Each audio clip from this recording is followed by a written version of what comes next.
10-30 തേങ്ങ വെട്ടിക്കൊണ്ടിരുന്നതാ ഒറ്റ കൊല്ലേന്ന്. എടാ ഇത് മുഴുവൻ പേടാണല്ലോടാ. ഇതിനോട് പട്ടാളച്ചിട്ട കാണിച്ചിട്ട് കാര്യമില്ല മുതലാളി. ആ വല്ലപ്പോഴും വളമൊക്കെ ഇടണം. ശരി പൊന്നുടേതേ, അടുത്ത പ്രാവശ്യം വരുമ്പോഴത്തേക്ക് എല്ലാം ശരിയാക്കിക്കോളാം. എടാ ഒരു പണിക്കാരനെ കിട്ടാനില്ല, പിന്നെ ഞാനെന്ത് ചെയ്യാനാ? ബംഗാളി കിങ്കാളിയൊന്നും ഞാൻ ഇതിനകത്ത് കേട്ടതില്ല. നീ എപ്പോ വന്നു? രാവിലെ വന്നു. രാവിലെയോ? പണിയണ്ട. അത് ശരി. അതിർത്തിയിൽ എന്തെങ്കിലും പ്രശ്നങ്ങളുണ്ടോ?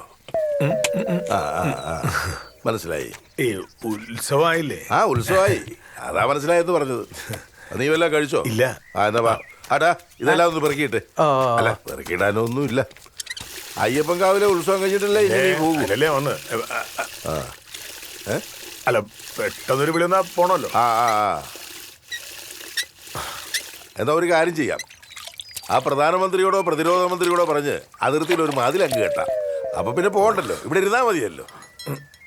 എടാ ഒരു നല്ല പട്ടാളക്കാരെന്നുള്ള പേര് എനിക്ക് ഈ നാട്ടിലുണ്ട്, അത് നീ കളഞ്ഞു വിളിക്കല്ലേ. ചെല്ലു ചെല്ലു, വന്ന കാര്യം നടക്കട്ടെ. ലീവ് കൊടുത്തോണ്ട് ഉത്സവം കാണാൻ വന്നിരിക്കുന്നു നല്ല പട്ടാളക്കാരൻ. എടാ മക്കളെ, എന്തൊക്കെയുണ്ട് വിശേഷങ്ങൾ? പറ കേക്കട്ടെ. പട്ടാളത്തിൽ എന്തൊക്കെയാണ് വിശേഷം എന്ന് അച്ഛൻ അറിഞ്ഞൂടെ? ഇതാ കുഴപ്പം. എടാ പട്ടാളക്കാരെ വെറുതെ പേര് ദോഷം കേൾപ്പിക്കാനായിട്ട് ഓരോ ഞാൻ പറഞ്ഞേക്കാം. പട്ടാളത്തിൽ എന്തൊക്കെയാണ് വിശേഷം? പട്ടാളക്കാരൻ പിന്നെ അല്ലാതെ കമ്പോളത്തിലെ വിശേഷമാണോ ചോദിക്കുന്നത്? അയ്യോ അമ്മ, മാമ്പഴപ്പുളിശ്ശേരിയില്ലേ? എടാ അതിന് മാങ്ങ ഉള്ളപ്പോഴല്ലേ മാമ്പഴപ്പുളിശ്ശേരി വെക്കാനൊക്കൂ. അതെങ്ങനെ വർഷവും മാസവും ഒക്കെ അവനറിയാം. ജീവിതം പിടിക്കട്ടെ എന്ന് കരുതിയ പട്ടാളത്തിൽ വിട്ട്, എന്നിട്ടിപ്പോൾ എന്തായി? താതായിവ ഒരടുക്കും ചിട്ടയില്ല. ഇപ്പോഴും അത് തന്നെ.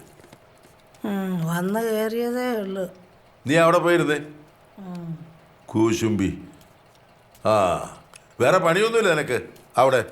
ഞാൻ കുട്ടികളെ വിട്ടിട്ട് വരാം.